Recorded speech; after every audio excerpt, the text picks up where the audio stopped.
ಎಲ್ರಿಗೂ ನಮಸ್ಕಾರ. Welcome to the Harshal view ಚಾನಲ್ಗೆ ಎಲ್ರಿಗೂ ಸ್ವಾಗತ ಸುಸ್ವಾಗತ. ಬನ್ನಿ ಇವತ್ತು ನಿಫ್ಟಿ 50ಯ ಪೋಸ್ಟ್ ಮಾರ್ಕೆಟ್ ಅನಾಲಿಸಿಸ್ ಮಾಡೋಣ. ಮತ್ತು ಅದ್ರ ಜೊತೆಗೆ ಕೆಲವೊಂದು 3 ಸ್ಟಾಕ್ ಬಗ್ಗೆ, ನಾನು ಸ್ವಿಂಗ್ ಟ್ರೇಡಿಂಗ್ ಸ್ಟಾಕ್ ಬಗ್ಗೆ 3 ದಿನ ಮುಂಚೆ ನಾನು ಹೇಳಿದ್ದೆ. SBI ಮತ್ತು BEL ಮತ್ತು ಬ್ಯಾಂಕ್ ಆಫ್ ಬರೋಡಾ. ಅದು ಡೀಟೇಲ್ಸ್ ಆಗಿ ನಾವು ಅದನ್ನು ಅದು ಕೂಡ ಅನಾಲಿಸಿಸ್ ಮಾಡೋಣ. ಫಸ್ಟ್ ಬನ್ನಿ ನಾವು ನಿಫ್ಟಿ 50 ನೋಡೋಣ. ನಿಫ್ಟಿ 50 ನೀವು ನೋಡ್ಬೋದು, ಲಾಸ್ಟ್ 3 ಡೇಸ್ ಬಂದುಬಿಟ್ಟು ಮಾರ್ಕೆಟ್ ಬಂದುಬಿಟ್ಟು ಒಂದು ಕನ್ಸಾಲ್ಟೇಷನ್ ಝೋನಲ್ಲಿದೆ, ರೈಟ್. ಅದ್ರ ಜೊತೆಗೆ ಇದು ಒಂದು ಬ್ಲ್ಯಾಕ್ ಲೈನ್, ಈ ಒಂದು ಲೈನ್ ಕಾಣಿಸ್ತಾ ಇದೆಯಲ್ಲ, ಈ ಲೈನ್ ಬಂದುಬಿಟ್ಟು ನಾವು ತುಂಬ ವಾರದ ಮುಂಚೆನೇ ಹಾಕಿದ್ವಿ. ಇದು ಒಂದು ಇಂಪಾರ್ಟೆಂಟ್ ಝೋನ್. ಪ್ರೈಸ್ ಯಾವಾಗೆಲ್ಲ ಇದ್ರ ಮೇಲೆ ಇರುತ್ತೆ ಇದು ಬಂದುಬಿಟ್ಟು ಬುಲಿಶ್ ಝೋನ್ ಆಗುತ್ತೆ.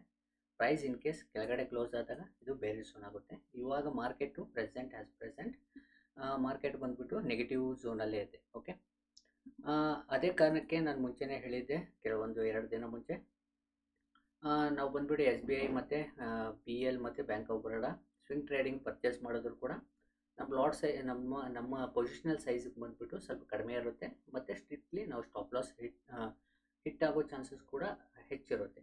ಇನ್ ಕೇಸ್ ಮಾರ್ಕೆಟ್ ನೆಗೆಟಿವ್ ಇದ್ದರೂ ಕೂಡ ನಾವು ಕೆಲವೊಂದು ತೊಗೊಂಡಿರೋ ಸ್ಟಾಕ್ಸ್ ಬಂದುಬಿಟ್ಟು ಪಾಸಿಟಿವ್ ಝೋನ್ಗೆ ಹೋಗೋ ಚಾನ್ಸಸ್ ಕೂಡ ಇರುತ್ತೆ ಅಂತ, ಎರಡೂ ಇರುತ್ತೆ. ಬಟ್ ನಾವು ಖಂಡಿತವಾಗ್ಲೂ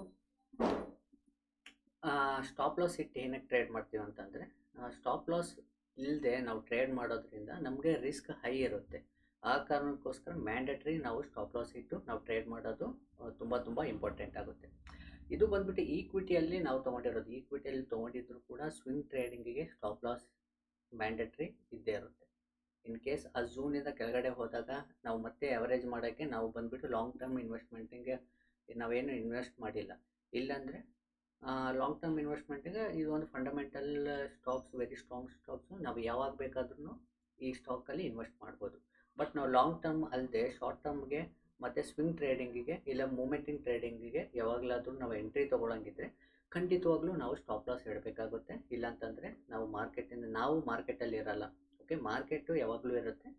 ಇನ್ ಕೇಸ್ ನಾವು ಸ್ಟಾಪ್ ಲಾಸ್ ಹಿಡದೆ ನಾವು ಟ್ರೇಡ್ ಮಾಡೋದ್ರಿಂದ ನಾವು ಮಾರ್ಕೆಟಿಂದ ನಾವು ಆಚೆ ಬಿಡಬೇಕಾಗುತ್ತೆ.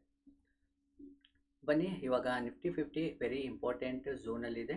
ಇಲ್ಲಿ ವೀಕ್ಲಿಯಲ್ಲಿ ನಾವು ನೋಡ್ಬೋದು. ವೀಕ್ಲಿಯಲ್ಲಿ ಏನಾಗಿದೆ ಅಂತಂದರೆ, ಇನ್ ಕೇಸ್ ನಾಳೆ ಬಂದುಬಿಟ್ಟು ಒಂದು ಪಾಸಿಟಿವ್ ಕ್ಲೋಸ್ ಕೊಟ್ಟು ಇದ್ರ ಮೇಲೆ ಈ ಲೈನ್ ಮೇಲೆ ಕ್ಲೋಸ್ ಕೊಟ್ಟರೆ ಮತ್ತೆ ಮಾರ್ಕೆಟ್ ಬಂದುಬಿಟ್ಟು ಮತ್ತೆ ಬುಲಿಶ್ ಝೋನಲ್ಲಿ ಬರುತ್ತೆ, ಮತ್ತು ಸೈಡ್ ವೇಸ್ ಹೋಗಿ ಇಲ್ಲಾಂತಂದರೆ ಅಪ್ ಟ್ರೆಂಡ್ ಹೋಗ್ಬೋದು, ಸೈಡ್ ವೇಸ್ ಹೋಗಿ ಅಪ್ ಟ್ರೆಂಡ್ ಹೋಗ್ಬೋದು. ಇನ್ ಕೇಸ್ ಇಲ್ಲಾಂತಂದರೆ ಡೈರೆಕ್ಟಾಗಿ ಅಪ್ ಟ್ರೆಂಡ್ ಹೋಗೋ ಚಾನ್ಸಸ್ ಕೂಡ ಇದೆ.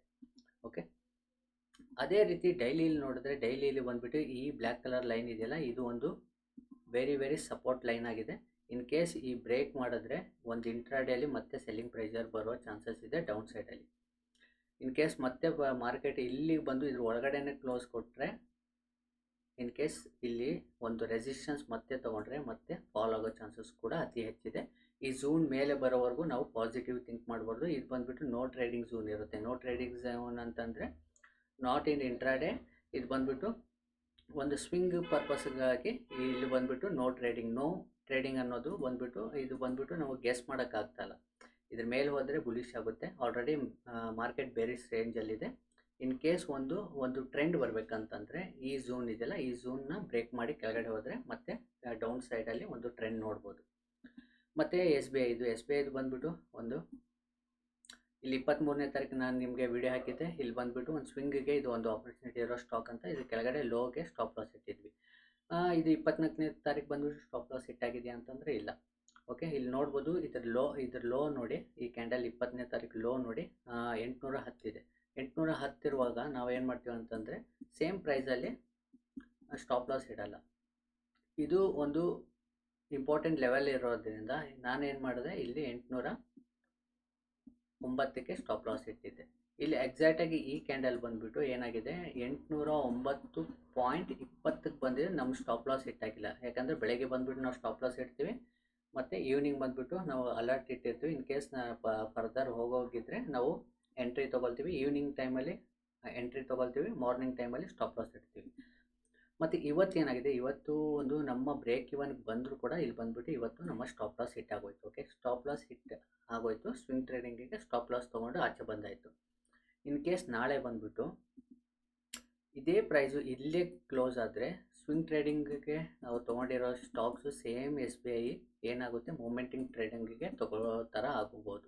ಇನ್ ಕೇಸ್ ಮೂಮೆಂಟಿಂಗ್ ಟ್ರೇಡಿಗೆ ಬಂದುಬಿಟ್ಟು ಕೆಲವು ವಾರದಿಂದ ಕೆಲವು ತಿಂಗಳವರೆಗೂ ನಾವು ಹೋಲ್ಡ್ ಮಾಡೋ ರೀತಿ ಇರುತ್ತೆ. ಇನ್ ಕೇಸ್ ನಮ್ಮ ಮತ್ತೆ ಫರ್ದರ್ ಸ್ಟಾಪ್ ಲಾಸ್ ಇಟ್ಟಾದರೆ ಆಚೆ ಬರಬೇಕಾಗುತ್ತೆ. ಓಕೆ, ಇದನ್ನು ಸ್ವಿಂಗ್ ಆಗಲಿ ಇದು ಬಂದುಬಿಟ್ಟು ಈಕ್ವಿಟಿ ಮಾರ್ಕೆಟಲ್ಲಿ ನಾವು ಯಾವುದೇ ಕಾರಣಕ್ಕೂ ಇದನ್ನು ಕೆಳಗಡೆ ಬಂದುಬಿಟ್ಟು ಪಿರಮಿಡ್ ಮಾಡೋಂಗಿಲ್ಲ. ಪಿರಮಿಡ್ ಏನಿದ್ರು ಮೇಲ್ಗಡೆನೇ ಮಾಡಬೇಕಾಗುತ್ತೆ.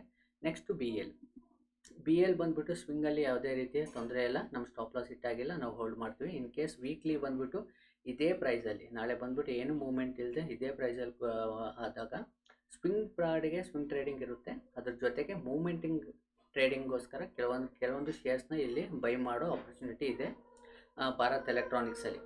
ಅದೇ ರೀತಿ ನಾವು ಬ್ಯಾಂಕ್ ಆಫ್ ಬರೋಡ ನೋಡೋಣ. ಬ್ಯಾಂಕ್ ಆಫ್ ಬರೋಡನ ಇಂಪಾರ್ಟೆಂಟ್ ಒಂದು ಲೆವೆಲಲ್ಲಿದೆ.